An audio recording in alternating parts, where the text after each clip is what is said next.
প্রধানমন্ত্রী আবাস যোজনা, হ্যাঁ, total housing completed against the sanction ইয়ার 2016-17 40,82,760। 17-18 কত হয়েছে 30,83,625।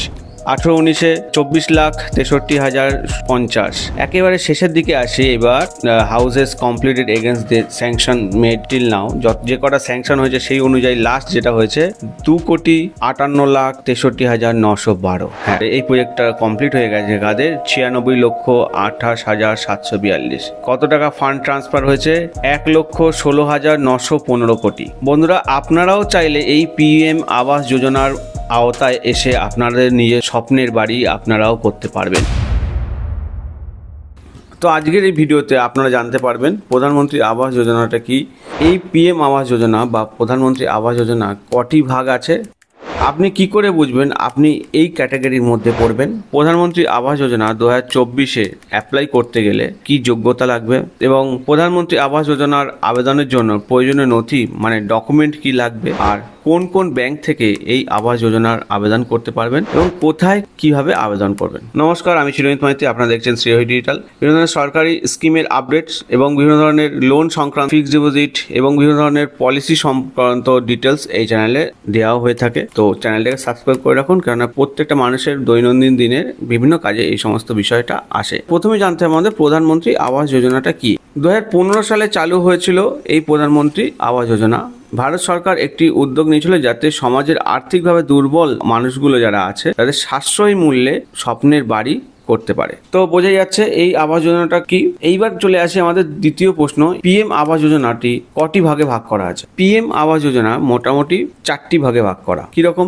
একটা হচ্ছে মিডল ইনকাম গ্রুপ 1 বা মধ্য আয়ের যে একটা গ্রুপ করা হয়েছে 1, মিডল ইনকাম গ্রুপ 2 মধ্য আয়ের গ্রুপের 2, 3 নম্বর হচ্ছে LIG লোয়ার ইনকাম গ্রুপ বা নিম্ন আয়ের একটা গ্রুপ করা হয়েছে, এবং আর একটা হচ্ছে ইকোনমিক্যালি উইকার সেকশন EWS যারা আর্থিকভাবে দুর্বল তাদের জন্য একটা গ্রুপ করা হয়েছে। এরপরে প্রশ্ন এটা আছে, আপনি কি করে বুঝবেন আপনি কোন ক্যাটাগরির মধ্যে পড়ছেন। EWS কারা পড়ছে? পরিবারের আয় অনুযায়ী যদি 3 লক্ষ টাকা পর্যন্ত আয় হয়ে থাকে তাহলে economically weaker section.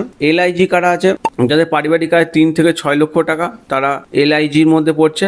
Lower income group MIG 1 যেটা আছে মানে মিডল ইনকাম গ্রুপ 1 যেটা 6 থেকে 12 লক্ষ টাকার মধ্যে যদি আপনার পারিবারিক আয় হয় তাহলে আপনি মিডল ইনকাম গ্রুপের মধ্যে পড়ছেন 1-এ, এবং 12 থেকে 18 লক্ষ টাকার মধ্যে যদি আয় হয় তাহলে আপনি মিডল ইনকাম গ্রুপ 2 ক্যাটাগরিতে পড়ছেন। এবার ধরুন একটা ঋণ দেওয়া হবে আপনাদের, যখন আপনারা ঘর করতেন তখন একটা ঋণ দেওয়া হবে, তার সর্বোচ্চ মেয়াদ কত বছর? প্রত্যেক গ্রুপের ক্ষেত্রে 20 বছর করে আছে, দেখতে পাচ্ছেন স্ক্রিনে।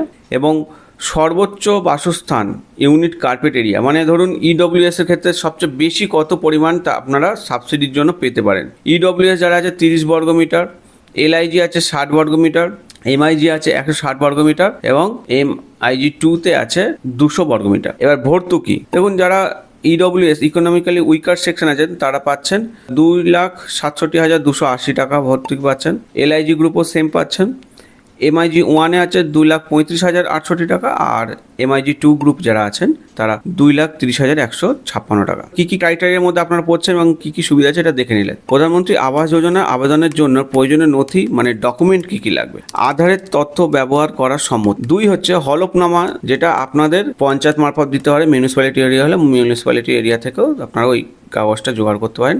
সেটা হচ্ছে আপনি যে পাকা বাড়ির মালিক নন তার একটা প্রমাণ দিতে হবে। পরিচয় প্রমাণ, যেটা আধার কার্ড বা ভোটার ID দিতে পারেন, এবং ব্যাংক অ্যাকাউন্টের বিবরণ, স্বচ্ছ ভারত মিশন নিবন্ধকরণ নম্বর আর জব কার্ড নম্বর, এটা অপশনাল, আপনারা দিতে পারেন নাও পারেন। কোন ব্যাংকে অ্যাপ্লাই করবো বা কোন কোন ব্যাংক থেকে এটা পেতে পারি এই লোনটা, এটা তো এক প্রকার লোন, সেই লোনটা কোন ব্যাংক থেকে পেতে পারেন। আপনি যে কোনো তপশিল বাণিজ্যিক bank, housing finance company, state cooperative bank, urban cooperative bank, আঞ্চলিক গ্রামীণ ব্যাংক বা MOHUA দ্বারা চিহ্নিত করা অন্য কোনো সংস্থা থেকে প্রধানমন্ত্রী আবাস যোজনা স্কিমে অধীনে ভর্তুকি ঋণ পেতে পারেন। এবার সর্বশেষে যেটা খুবই গুরুত্বপূর্ণ যে কিভাবে আপনারা আবেদন করবেন। দেখুন, প্রধানমন্ত্রী আবাস যোজনা অনলাইন ও অফলাইন দুভাবে আবেদন করতে পারেন।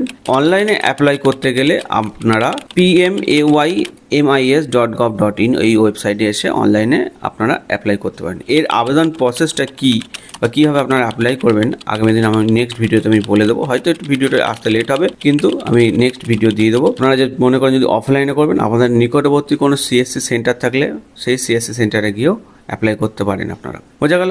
আশা করি আপনাদের ভিডিওটা ভালো লেগেছে। ভিডিওটা ভালো লাগলে অবশ্যই ভিডিওটাকে লাইক করবেন, চ্যানেলটাকে সাবস্ক্রাইব করবেন। এই টাইপের প্রচুর তথ্য আসবে।